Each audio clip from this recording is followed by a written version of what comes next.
Hi guys! Adam is going to Boracay for Adam Adventure! Yay!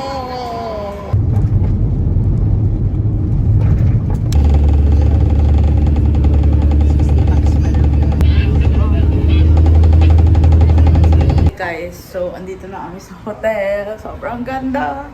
Sino sin hi guys ko? Yes, slayable. Hi. Finding something to eat. Easy because the rain kept on pouring, yet a lot of people are still outside. The vendors are still selling, and especially at the beach, there's still a lot of people. This is the first night that we're able to see the beach, and we suddenly fell in love and get excited for tomorrow. Then we ate. Ano lang tayo ng SpongeBob SquarePants.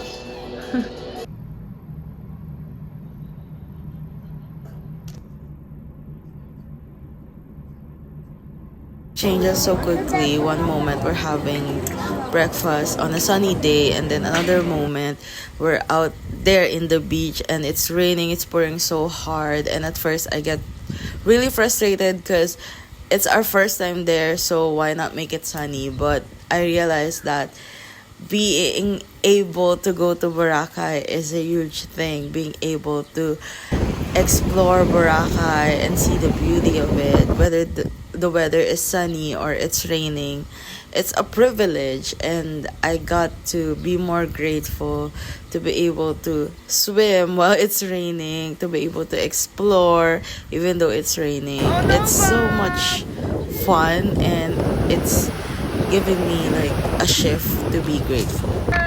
And actually, we are really blessed because this parasailing, the last activity that we did on the third day, there's no sunset. There's a lot of what ifs, or there's a lot of sayang, but it teaches us to pivot and just be grateful on the moment. Okay guys, so let's talk about budgets and how we save on our full Boracay trip. Honestly, hindi ko alam kung nag-save ba talaga kami, but we just enjoy the moment. So, first things first is flight. Make sure na nakaabang kayo sa piso sale kasi it really saves a lot because our flight is on January 2025 and then we booked it December 2024. So, it was a piso sale. Tapos guys, we are 7 packs. So, 7 kami and 1 child. And back and forth, 15K yung nagastos ko for the flight. So, back and forth na yun, it really saves a lot. Then, sa hotels naman, hotel, we book sa Klook. So, nagkaroon kami ng discount. I think, 3% discount. The original hotel price is 31,000 or 30,000. Kasi yung kapatid ko yung nag-book. Then, parang binayaran na lang namin is mga 28, ganyan. So, nakasave kami. 28 or 27. So, nakasave kami ng at least 3K kahit papaano. Tapos, yung hotel na yun, guys, hindi siya beachfront. Pero, since madami kasi kami, that's what we need. Kasi meron siyang pool, meron siyang bar on pool, meron din siyang sariling restaurant, madami siyang amenities, may mga claw catcher, may mga bowling, meron kang for kids. Honestly, gusto kong bumalik doon kasi hindi namin siya nasulit lahat ng facilities niya. Kasi 3 araw lang kami. But when we go back sa Boracay, sulitin talaga namin. Kasi there's a lot of facilities talaga sa hotel na yun, guys. Sobrang worth it. Although hindi siya beachfront. Yun lang yung main cons. Pero they gave you towels, they gave you free payong kapag lalabas ka, they gave you yung panglatag sa beach. They gave you that. So, sobrang hands-on talaga nila. I will put the hotel name dito. Nakalimutan ko na kasi. But, yun yung hotel na in-stayan namin, guys. And yung unit na yun, isang buong unit siya. Tapos, meron siyang parang separate wall. So, parang nagkakaroon siya ng 2 bed. So, it's really great for a larger people like us. So, that's the hotel. And then, on day 1, the day that we got there, dinner time na yan, guys. And, honestly, if day 1 pa lang, hindi na kami masyadong kasi pagod na din kami, ganyan. Parang gusto na namin kumain. I forgot. Transfers. Kasi before you go to Boracay Island, guys, kailangan nyo muna mag-transfer ng van at ng boat. So, yung sa amin, nag-search kami sa Facebook, tapos may nakita kami na lokal na nag-aasikaso na for us. We just had to pay 5,000. So, 5,000 yung for transfer. Kasi pag land namin ng airport, merong van na susundo sa amin. So, settled na yon, okay na yon. Tapos, after van, magbo-boat kami papuntang Boracay. So, if may budget ka, merong mga hotels doon na like Henan, na meron na silang sariling boat. Pero kasi yung hotel namin, wala silang sariling boat for transfer. And, yon, if may budget ka naman, why not? Kasi medyo hassle din siya. Medyo hassle din siya for me. Kasi yung mga bagahe mo, parang tambak-tambak. Pero if you're on a budget, okay lang naman. So, 5,000, less hassle. You can do DIY. You can do DIY there, pero us kasi, ayaw na namin mahaselan. So, 5,000, back and forth na yun, guys. Then, on our first day that we got there, dinner time na. So, ang pinaka-recommended kong restaurant, if nagtitipid ka, is Andox. It's near the beach. So, dun kami kumain ng dinner namin. So, I think nakaspend kami ng mga 1,000 plus doon. Kasi madami din naman talaga kami. So, Andox. Tapos, if malapit ka sa D-Mall, I think Station 2 ata yun, Station 3. I forgot. Pero, if malapit ka sa D-Mall, madami doon. So, may mga fast food chains doon, ganyan. May Station 2 pala kasi kami, guys. So, Station 2 kami. So, nung nilakad namin, nandun yung D-Mall, medyo malayo siya sa amin. So, hindi kami masyadong nakapasok. So, if you're near D-Mall, there's a lot of fast food restaurant there. So, pwede mo yan gawin para if nagtitipid ka when it comes to food. Kasi kami, guys, when it comes to food, honestly, hindi kami nagtipid. So, kumain kami sa Henan, kumain kami sa Mesa, kumain kami sa seafood restaurants, ganyan, ng mga day 2 and 3 na. So, hindi kami masyado nakatipid when it comes to food. So, if tipid kayo, I highly suggested those restaurants. So, hindi ko na nabilang yung pagkain namin sa food, but ang activities na ginawa namin is nag-kayak. So, etong mga activities namin na to is nagtanong-tanong kami sa mga lokal. So, hindi kami nag-book sa Klook, ganyan, anything. No, hindi na kami nag-book kasi we support locals. We support locals ng Boracay. So, nagtanong-tanong lang kami, nag-crystal kaya kami, yung nagpipicture sa boat. So, 100 pesos lang siya, guys. Only shots na ng mga locals. And tuturuan pa nila kayo paano mag-picture ng maayos. So, I really love it. Kasi, ang ganda, it turns out good sa pictures ko.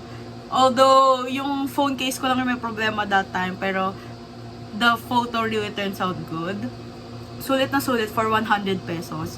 Tapos, nag-ano din kami, guys. Nag-snorkeling. So, yung snorkeling na yon, hindi siya yung ina-expect kong snorkeling.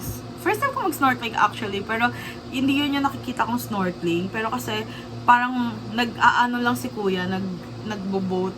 Tapos sabi lang namin, nag-offer po ba kayo ng snorkeling? So, it was 50 per head. Okay na siya, kasi ang ina na lang ni kuya, life vest, ganyan. Hindi pala siya 50 per head, 150 siya, guys. 150, tapos 6 na kami nag-snorkeling.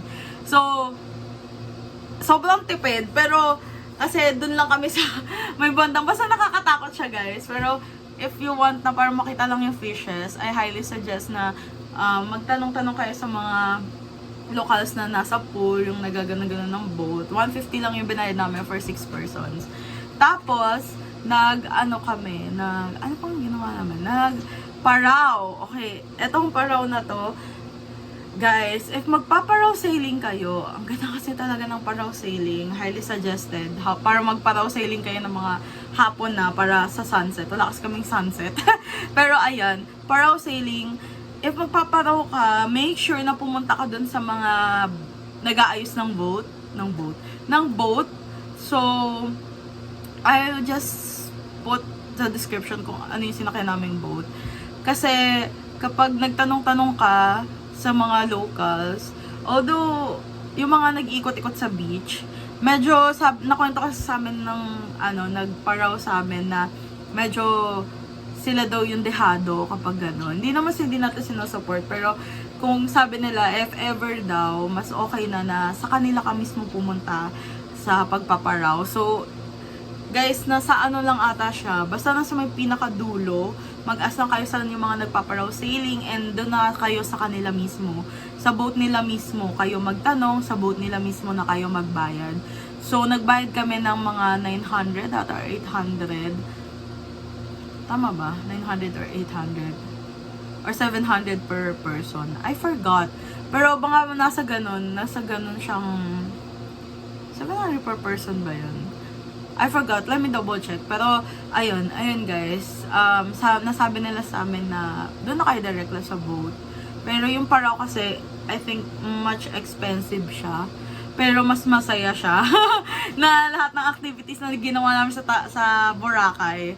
So, it was the most expensive yet it was the most fun. Tapos, nag-land, din kami, land tour. So, may choice kami between island tour, island hopping, or land tour. We chose land tour kasi mas madaming mapupuntahan sa land tour.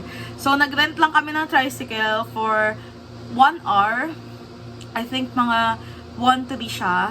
Then sa unang beach, nakakita kami ng local na nagpipicture na, kasi ang dami dun guys, and magpapicture kayo sa mga locals there. So, madaming nagpipicture na locals there, then bibigyan nyo lang sila ng tip. Tapos may nakita kami sa unang beach na pinuntahan namin, which is Mangrove. Sila yung nagpicture sa amin. Then dinala na namin si ate sa buong land transpo namin para siya yung picture. So, tinipan namin siya ng mga, I think, mga 600 or 800 ata sa, pagpipictures niya sa amin. So, land tour 1-3, tapos si ate 800. Tapos, yung breakfast kasi guys, nakatipid naman kami sa hotel kasi breakfast buffet siya. So, ang problema lang namin is lunch and dinner. So, ayun na nga. I think, tatry kong alalahanin. But, for me, if you will go to the Boracay, make sure na at least 30 or 40k. Depende sa dami ng packs nyo or depende sa dami nyo. Mas okay na yung hotel nyo may breakfast para hindi na kayo mamblema sa breakfast. And yun, may breakfast buffet. And then, just see or compare prices between sa mga locals na nagtitinda or sa mga locals na nagtitinda ng mga activities and such. Tapos, you have to strategize your foods, kung saan kayo kakain, pagka day 1 dito, pagka day 2 dito. Kasi, sa sobrang daming pagpipilian, especially if you're on a budget, mahirap kasi hindi mo naman sure yung price. Once na nagpunta ka na doon sa restaurant na yun, wala ka ng choice kundi kumain. So, strategize and know kung saan ka ba, kung gusto mo mag-splurge ng third day mo, ng second day mo.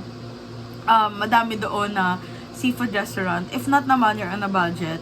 Like I said, Andox or mga D-Mall, ganyan. Yung mga murang choices. So, kasi, baka, usually ang kina-stress na namin or init ng ulo namin is yung paghahanap ng pagkain. Kasi nga, we're on a budget and we want something na on a budget din. So, ayun, I hope na nagkaroon kayo ng insights. We really wanted to go to Boracay and I will make another video again of that. So, yun yung nagastos namin sa Boracay for the whole 3-day trip. It's a lot, but we enjoyed a lot of it. It's a lot for some people, but it's our first time there, so we're just gonna enjoy and we're just all out the whole experience. So, yeah. Bye. Thanks for watching.